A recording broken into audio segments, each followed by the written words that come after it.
a character I despise. Dina really gets, gets my goat, that and Dina. But as a character, though, I think he plays an important role. And I guess you could also say that the council tends to be pretty irritating. They never listen. They never listen. No, there's no character I despise. That's Saren. That Saren guy. He was. Yes. Sally, Jack, or Miranda, and why? Sorry. Sally, Jack, or Miranda, and why? Well, I romanced both Miranda and Tally in Mass Effect 2, so it's hard to pick between them. Jack, I did do the one playthrough where you can sort of have a very quick and meaningless relationship with Jack, but that sort of cut off any further relationship with Jack. So, as I say, I have to go back and play through because there's some characters that I haven't actually taken out, of the ship that much. So, I gotta experience more. Yes.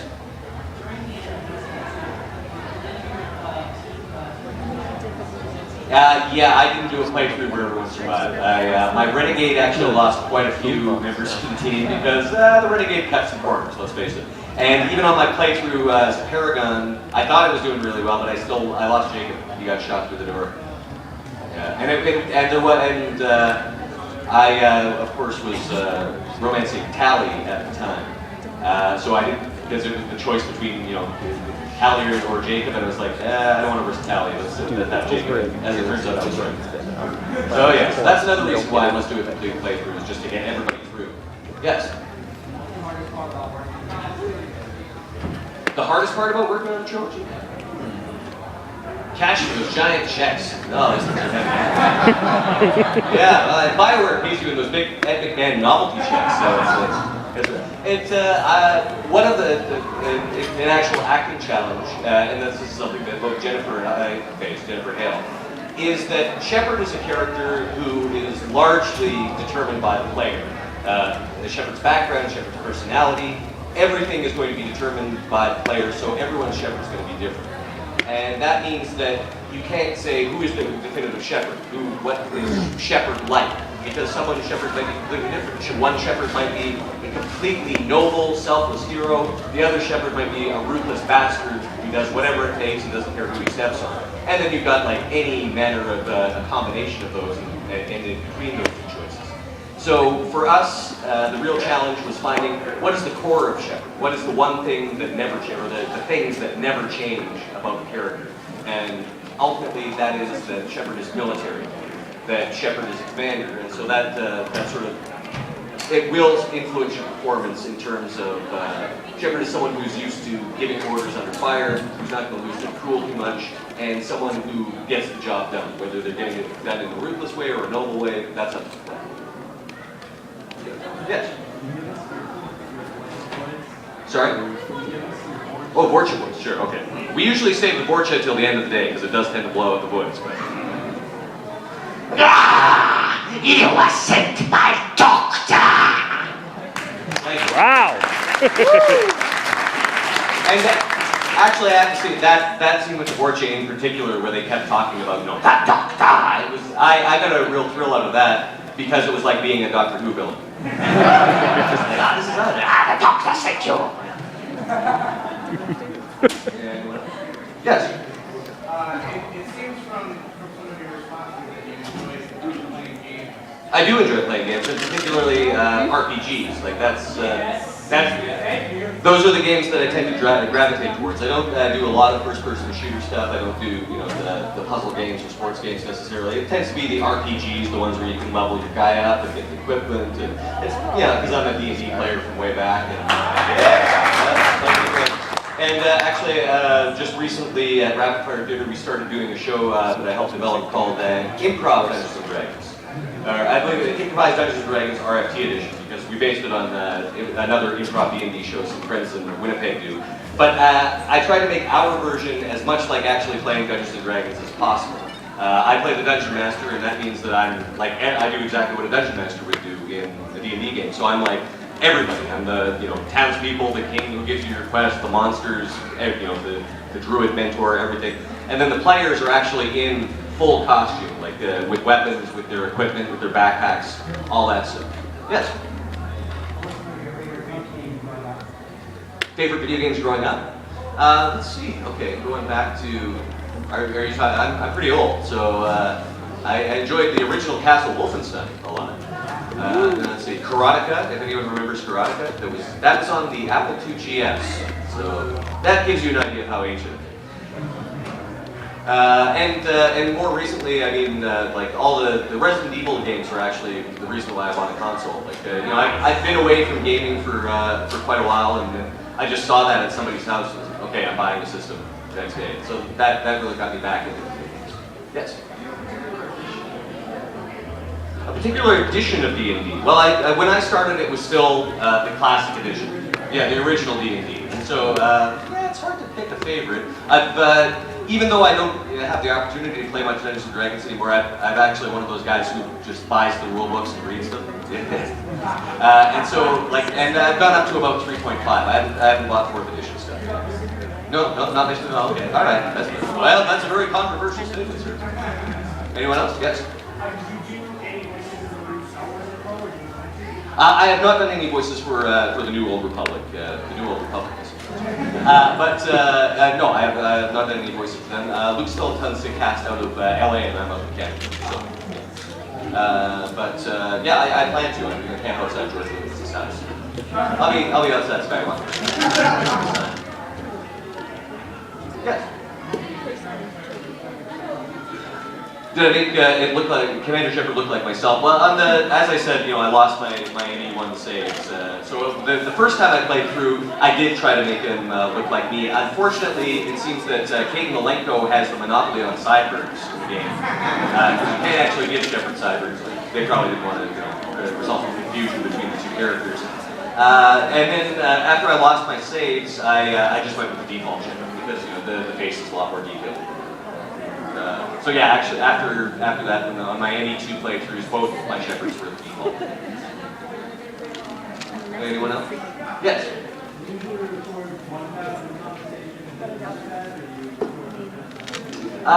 Generally, when you've got the dialogue trees, you'll follow a dialogue stream through to its conclusion and then go back and do the other versions. And then there'll be some lines of dialogue that are shared between both streams. And that's where I really rely on my director to keep everything straight. And, okay, this is coming after this, this is coming after this. We use a system called Beta now. The very first time we recorded, when we recorded the first game, we were still using paper. And so, like, you know, there'd just be mounds of scripts at the end of the day. And in the studio, like, we just kept putting stuff in a box, like literally got up to about here.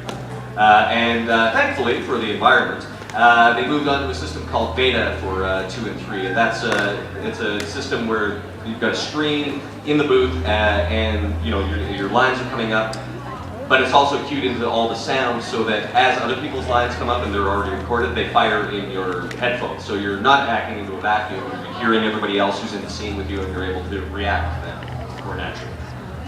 Yes.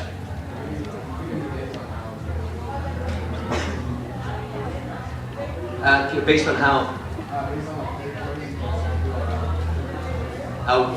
good Shepard can be?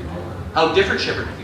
No, I've played the game for about 3 hours, but I only played one version, so I haven't seen like the various differences. But I will tell you that in this game, more so I think than in the other ones, your choices will actually immediately impact you.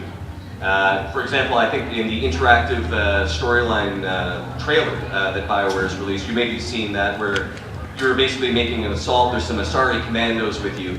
You can either take the Renegade option of just, you know, it's none of your business what we're doing, we just need your help, or you can take the Paragon option of explaining what's going on and letting them in on it. If you take the Paragon option and explain what's going on, they will help you, and your assault on this place you're trying to get into will be way easier. If you take the Renegade option, they're like, I'm sorry, it's too dangerous, we can't do that with no information, and they leave. So it will actually have an impact on your gameplay. It won't necessarily, it will be that Renegade is always the worst choice. But yeah, your decisions will have impact in the storyline and maybe how easy a mission is. Yes? Did I ever let the Rachni live? Let's see. You know, I think I killed them both times. I think my reasoning was, with the Renegade, it was just like, no, this is too dangerous. And the Paragon was like, well, they might hurt someone, so yeah. Yes. Who would you want to play Shepard if there was a movie made on Would I Mass want to Effect? play Shepard if there was a movie? Well, I think my build is more suited to a Solarian. Let's face it. Actually, as a matter of fact, I just did a little Mass Effect fan film with some students from the University of Advancing Technology in Arizona. And I don't play Shepard in it. I actually play John Grissom. It's going to be a short film. It's like going to be probably about 10 minutes long, and it's designed primarily to showcase the students' work on special effects. And they contacted me, and we managed to find a hole in my schedule where I was able to go down for a few days and help them out with it. And that was one of the first questions that I asked them.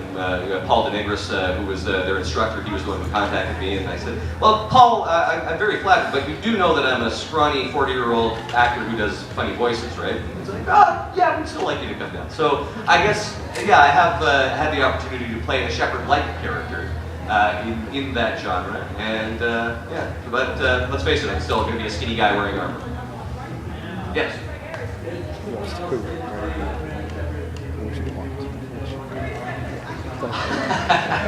If someone else played Commander Shepard, would I be willing to dub over his lines? You know, I'm not sure if that would be fair to the actor that was cast. I don't think many would be happy with that. So, that's true. That's true. You have to ask Mr. Krause how he feels about that. So. Yeah, probably not great. Anyone else? Yes. That being said, when this movie comes out, who's going to play you? Yeah, I have been asked about this, and you know, I've had the opportunity to meet Mr. Adam Baldwin, and I think he would be an interesting choice for Shepard. Actually, he'd be quite good. You know, various other names get named about, but I don't know. I'm a big Firefly fan, so I'd probably pick him. Yeah! And I'm friends actually with Nathan Fillion, and that's how I met Adam. So yeah, actually get the whole Firefly cast. Actually, just bring Firefly back. That'd be it. Yeah! Any others? Anyone else? Yes. Were there any memorable like clubs or outtakes from recording sessions that stand out in your mind? Oh, there were plenty. I screwed up all the time. I'm just trying to think if there were any that were particularly entertaining. Well, actually, sometimes just for the folks at BioWare, we'll do sort of joke takes. They're usually filthy, actually, the director at one point was just like, okay, one of those joke takes nearly made it into the game. It's like somebody out there just like, oh, you know, when they're building the game, they accidentally put that in, and so like, we have to stop doing that because something's going to slip through at some point. Yes? The dialogue in Mass Effect 3, how much more did you record compared to the other one? It seemed like there was, you know, Mass Effect 2 was just, you know, a quantum level above Mass Effect 1 in terms of the amount of dialogue, and 3, I think, it took another step up beyond that. I've been working on this for a long time, and that is, of course, because you have to cover all the eventualities and all. And so, in the first game, you've got all these possibilities that branch out. So Rex may be dead, Rex might not be dead, all these things. That branches out even further in Mass Effect 2 because you have all these characters who could potentially be dead.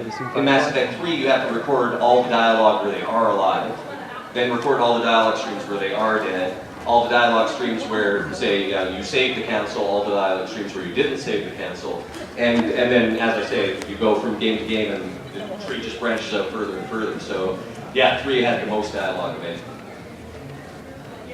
Yes? Like, if you could do anything besides voice acting, what would you do?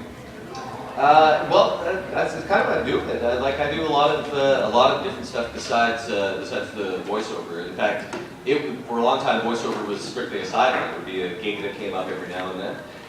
So I do like a lot of theater. I do a television series called Caution May Contain Nuts. It's a sketch comedy series up in Canada, but we are online. So. I do a radio show. It's a national radio sketch show called The Irrelevant Show, and that's also available on podcast on CBC Radio. You know, films come up, World War II, for example. Things come through town every now and then. Commercial. When you're an actor and you have no other job, basically you take the gigs that come your way. So It's hard to pick something that would be more satisfying than Mass Effect. Though. Mass Effect has been a fantastic experience. So let's see. But no, if someone hires me to play Dr. Doom, that bad. Okay, who would win the fight, Shepard or Chuck Norris? Shepard or Chuck Norris? Well, Chuck Norris. Yeah. What's your favorite role to play, hero or villain? I do tend to like playing the villains. They're a lot of fun, and I tend, you can probably tell from my Hydra T-shirt. I tend to gravitate towards Hydra. I tend to gravitate towards the villain stuff. That's the kind of I buy a lot of action figures and merch, and it tends to be the villain stuff. All my Star Wars stuff is Imperial, like the Hydra, the Hydra villains. Well, no, oh, please, they've moved far beyond the limiting tenets of National Socialism. Modern Hydra is an inclusive group. Yes. Oh, who would have fight Shepard or female? Shepard or female Shepard? I don't know. Well, Jennifer Hale could kick my ass. But Shepard, female Shepard, it's hard to say. I think the universe would explode. Anyone else?